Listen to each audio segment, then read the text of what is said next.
Angelina Grimké was a Southern aristocrat who became one of the most radical voices for abolition and women's rights in American history.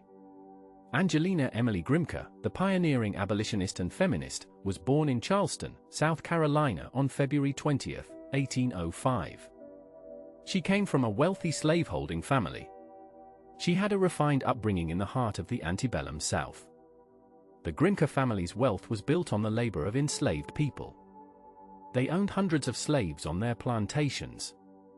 Angelina was homeschooled by private tutors, as was customary for daughters of the Southern elite. She received an education in literature, languages, and the social graces expected of a Charleston belle. But from an early age, Angelina questioned the institution of slavery that surrounded her. She witnessed the brutality and injustice of the system firsthand. The young Angelina was deeply troubled by what she saw. The Grimké household was dominated by their father, Judge John Fauchereau Grimké, a prominent attorney and slaveholder. He was a stern patriarch who believed firmly in the Southern way of life. Angelina's mother, Mary Smith Grimké, managed the household and upheld the social conventions of Charleston society. Angelina had 13 siblings, though several died in childhood. Her older sister Sarah became her closest confidant and eventual partner in reform. The two sisters would form an unbreakable bond that would sustain them through decades of activism. Charleston in the early 1800s was a city built on cotton, rice, and human bondage. The Grimké mansion stood as a symbol of Southern prosperity and power. But within its walls, young Angelina's conscience was awakening to the moral horror of slavery. As a teenager, Angelina converted to Presbyterianism, seeking spiritual answers to her growing discomfort with slavery. She became increasingly religious and began to see slavery as a sin against God. The church, however, disappointed her. Most Presbyterian churches in Charleston defended slavery or remained silent on the issue. Angelina found no support for her abolitionist leanings in the religious community of her hometown. She felt isolated and conflicted, trapped between her family's expectations and her own moral convictions. In 1829, at the age of 24, Angelina made a dramatic decision. She followed her sister Sarah north to Philadelphia to join the Society of Friends, the Quakers. The Quakers were among the few religious groups who openly opposed slavery. Leaving Charleston was an act of rebellion against everything Angelina had been raised to accept. She turned her back on Southern society, on the privilege of her birth, and on her family's slave-based wealth. Her family was shocked and dismayed by her departure. They saw it as a betrayal of their way of life. But for Angelina, it was a moral necessity. She could no longer live in complicity with a system she believed to be evil. Philadelphia in the 1830s was a center of reform movements. Abolitionists, temperance advocates, and women's rights activists gathered there to organize and agitate for change. Angelina threw herself into this world of activism with passionate intensity. In Philadelphia, Angelina joined the Female Anti-Slavery Society and began to educate herself on the abolitionist cause. She read William Lloyd Garrison's radical newspaper, The Liberator, which called for immediate emancipation of all slaves. Garrison was not interested in gradual abolition or colonization schemes. He demanded the immediate and complete end to slavery. His uncompromising stance resonated with Angelina. She had seen slavery up close. She knew it could not be reformed or made more humane. It had to be abolished entirely.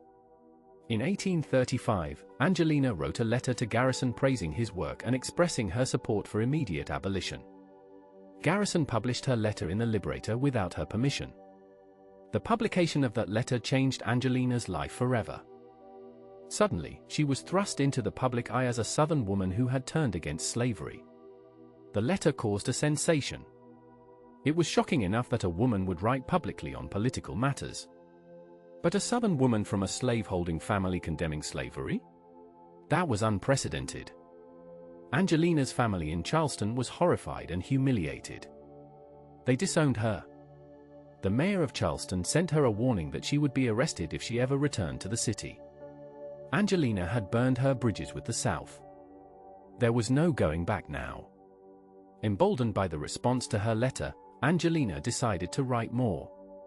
In 1836, she published a pamphlet titled An Appeal to the Christian Women of the South. In it, she called on Southern women to recognize slavery as a sin and to work for its abolition. She urged them to speak out, to free any slaves they owned, and to use their moral influence to change their husbands' and fathers' hearts. The pamphlet was revolutionary. Angelina was asking women to take political action, to defy the laws of their states, and to challenge the authority of men. She was linking the cause of abolition with the cause of women's rights, though she may not have fully realized it at the time. Southern authorities were outraged by Angelina's appeal. Copies of the pamphlet were seized and burned by postmasters throughout the South. Any woman caught with a copy could face legal consequences. The pamphlet was considered dangerous and seditious. But in the North, it was widely read and discussed. Angelina Grimké had become a voice that could not be ignored. The abolitionist movement took notice of this brave Southern woman who was willing to speak truth to power. Theodore Weld, a prominent abolitionist leader, began corresponding with Angelina and Sarah, encouraging them to become public speakers for the cause. In 1836, Angelina took the radical step of addressing a group of women in a private parlor about abolition. This was controversial enough. Women did not speak in public forums. They were expected to remain in the domestic sphere, silent on political matters. But Angelina believed that slavery was a moral issue, and women had a duty to speak out on moral issues. Her talks to women's groups were so successful that the audiences grew larger and larger. Soon she was speaking to hundreds of women at a time. And then men began to attend her lectures as well. Angelina Grimké was becoming the first woman in America to address mixed audiences of men and women on political topics. The idea of a woman speaking to men was scandalous in the 1830s. It violated all social norms and religious teachings about women's proper place. The Congregational Clergy of Massachusetts issued a pastoral letter condemning the Grimké sisters for their public speaking. They warned that when women assumed the place and tone of men as public reformers, they threatened the social order and defied God's design. The criticism was fierce and unrelenting. Angelina and Sarah were called unwomanly, immodest, and dangerous. They were accused of being infidels and radicals who wanted to destroy society. Even some abolitionists thought the sisters had gone too far. They worried that linking abolition with women's rights would hurt the anti-slavery cause. But Angelina would not be silenced. She responded to her critics by writing another pamphlet, An Appeal to the Women of the Nominally Free States, in which she argued that Northern women bore responsibility for slavery too. The North benefited economically from slavery through trade and manufacturing. Northern churches remained silent or complicit. Northern women wore cotton produced by slave labor. Angelina called on all American women to recognize their complicity and to take action. She also began to articulate a philosophy of women's rights. If women had a moral duty to oppose slavery, then they must have the right to speak, to organize, and to petition the government. Women's rights and abolition were inseparable causes. In 1838, Angelina Grimké did something no American woman had ever done before. She addressed a committee of the Massachusetts state legislature on the subject of abolition. For 3 days, she testified before the legislative committee, presenting petitions signed by thousands of women calling for an end to slavery. The gallery was packed with spectators who came to witness this extraordinary event. A woman speaking before a governmental body was unheard of. Angelina spoke with eloquence and passion, drawing on her personal knowledge of slavery in the South. She described the cruelties she had witnessed, the families torn apart, the violence and degradation of the system. She argued that slavery corrupted both the enslaved and the enslaver. She called on the legislators to take action. The newspapers covered her testimony extensively. Some praised her courage and eloquence. Others condemned her for stepping so far outside woman's proper sphere. But everyone was talking about Angelina Grimké. She had proven that a woman could speak as effectively as any man on the great political questions of the day. Just days after her legislative testimony, Angelina married Theodore Weld, the abolitionist leader who had encouraged her speaking career. The wedding was a radical affair that reflected their egalitarian principles. Angelina refused to promise to obey her husband. Theodore renounced the legal rights that husbands had over their wives. They had a mixed-race wedding party, including several formerly enslaved people. It was a ceremony that embodied their vision of a more just and equal society. After her marriage, Angelina largely withdrew from public speaking. She was exhausted from years of constant travel and lecturing. She also became pregnant and focused on raising her 3 children. Some historians have criticized this withdrawal, seeing it as a retreat from her radical principles. But Angelina continued her activism in other ways. She and Theodore and Sarah all lived together in a communal household in New Jersey. They ran a school that admitted students regardless of race. They continued to write and organize for abolition. Angelina worked behind the scenes, supporting her husband's work and raising her children with anti-slavery principles. The 1840s and 1850s were decades of increasing sectional conflict over slavery.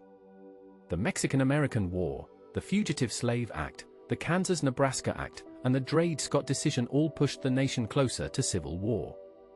Angelina watched these events with a mixture of hope and dread. She had been calling for immediate abolition since the 1830s. Now it seemed that only violence would end slavery. She supported the Republican Party and Abraham Lincoln, though she thought they did not go far enough in their opposition to slavery. When the Civil War began in 1861, Angelina saw it as a divine judgment on America for the sin of slavery. During the Civil War, Angelina's household became a center of support for the Union cause. Theodore worked for the War Department. Angelina and Sarah raised money for the war effort and for aid to freed slaves. They welcomed soldiers and refugees into their home. When the Emancipation Proclamation was issued in 1863, Angelina felt vindicated. Everything she had fought for, everything she had sacrificed, had been for this moment. Slavery was ending. America was being reborn. But she also knew that emancipation was just the beginning. The freed people would need education, land, and political rights to truly be free. After the war, Angelina became involved in the women's suffrage movement. She had long argued that women needed political rights to be effective reformers. Now she joined with Elizabeth Cady Stanton and Susan B. Anthony in demanding the vote for women. The 15th Amendment, which gave voting rights to black men but not to women, created a painful split in the reform community. Some abolitionists argued that this was the Negro's hour and that women should wait for suffrage. Angelina disagreed. She believed that black women and all women deserved the vote immediately. She could not accept that the men she had fought alongside would now ask her to wait patiently for her own rights. In 1868, Angelina did something that shocked even her abolitionist friends. She discovered that her late brother Henry had fathered children with one of his slaves, Nancy Weston. These nephews, Archibald and Francis Grimké, were living in the South, struggling to get an education during Reconstruction. Angelina publicly acknowledged them as her nephews. She and Sarah welcomed them into their family and helped finance their education. Archibald and Francis both went on to become prominent ministers and civil rights leaders. Angelina's willingness to acknowledge her mixed-race nephews and to embrace them publicly was radical for its time. Many white families hid or denied such relationships. Angelina insisted on the truth and on family bonds that transcended race. The 1870s were difficult years for Angelina. Theodore's health declined, and the family faced financial struggles. Their school closed. They moved to the Boston area to be closer to the center of reform activity. Angelina suffered from chronic health problems, likely related to the exhausting pace of her earlier activist years. She could no longer speak in public or travel extensively. But she continued to write letters, to mentor younger activists, and to support the causes she believed in. She remained committed to abolition, women's rights, and racial equality until the end of her life. Angelina Grimké died on October 26, 1879, at the age of 74. She had lived to see slavery abolished, though she knew that true equality for black Americans was still far off. She had not lived to see women gain the vote, though she had helped lay the groundwork for that victory. Her funeral was attended by many of the leading reformers of the day. They praised her courage, her eloquence, and her unwavering commitment to justice. She was remembered as a woman who had sacrificed everything for her principles, who had defied her family, her region, and the social conventions of her time to speak truth to power. Angelina Grimké's legacy is complex and multifaceted. She was one of the first American women to speak publicly on political issues, paving the way for generations of women activists. She was one of the few white Southerners who not only opposed slavery but worked actively for its immediate abolition. She linked the causes of abolition and women's rights, recognizing that all forms of oppression were connected. She was willing to acknowledge uncomfortable truths about her own family and to work for racial reconciliation. Her writings and speeches influenced countless people and helped shape the abolitionist movement. But Angelina's story also reveals the limitations and contradictions of 19th-century reform movements. She was radical in many ways, but she still operated within a framework of Christian morality and Victorian values. She believed in moral suasion and appeals to conscience, strategies that proved insufficient to end slavery. Only war accomplished that. She withdrew from public life after marriage, suggesting that even the most radical women faced pressures to conform to domestic roles. And while she supported racial equality, she sometimes displayed the paternalism common among white abolitionists of her era. Angelina Grimké was not a perfect hero. She was a complex human being who struggled with doubts, health problems, and the limitations of her time. But she was also a woman of extraordinary courage and conviction. She gave up wealth, family, and social position to fight for what she believed was right. She spoke when women were expected to be silent. She challenged the most powerful economic and social system of her time. She refused to accept that injustice was inevitable or that change was impossible. In doing so, she helped change America. The Grimké sisters, Angelina and Sarah, working together, demonstrated the power of women's voices in shaping public discourse and political change. They showed that moral authority did not depend on gender or political power. They proved that one person, or two sisters, speaking truth could make a difference. Their example inspired generations of activists who followed. The suffragists of the late 19th and early 20th centuries looked back to the Grimké sisters as pioneers. The civil rights activists of the 1960s studied their tactics and their arguments. Contemporary feminists and anti-racist activists continue to draw inspiration from their work. Angelina Grimké lived in a time of tremendous upheaval and change. She was born into a world where slavery seemed permanent and women's subordination seemed natural and divinely ordained. She died in a world where slavery had been abolished and women were organizing for political rights. She helped bring about that change. Her life spanned the most transformative decades in American history, and she was not merely a witness to that transformation. She was an agent of it. She used her voice, her pen, and her personal example to challenge injustice and to advocate for a more equal and humane society. Today, Angelina Grimké is remembered as a pioneering abolitionist and feminist, a woman who broke barriers and defied conventions to fight for justice. Her writings are studied in courses on American history, women's history, and the history of social movements. Her speeches are analyzed as examples of powerful rhetoric and moral argument. Her life story is taught as an example of courage and commitment to principle.